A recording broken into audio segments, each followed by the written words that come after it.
നമ്മൾ സംസാരിക്കുന്നത് point of സെയിലിൽ കാറ്റഗറീസ് ഉണ്ട്. അത് എങ്ങനെ നമുക്ക് റിജക്റ്റ് ചെയ്യാന്നുള്ളതാണ് അനുസരിച്ചാണ്. ഓക്കെ, ഇപ്പോൾ ഒരു പോയിന്റ് ഓഫ് സെയിലിൽ മൾട്ടിപ്പിൾ കാറ്റഗറീസ് ഉണ്ടാവും.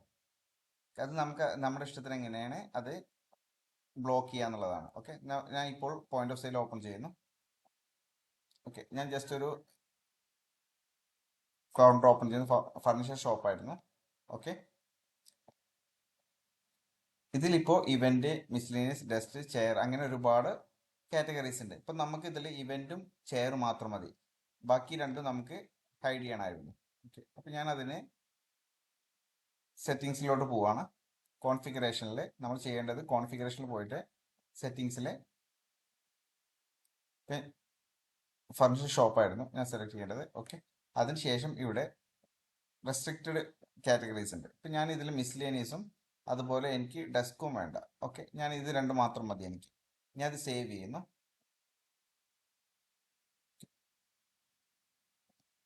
ഞാൻ വീണ്ടും പോയിന്റ് ഓഫ് സെയിലിൽ പോകുന്നു.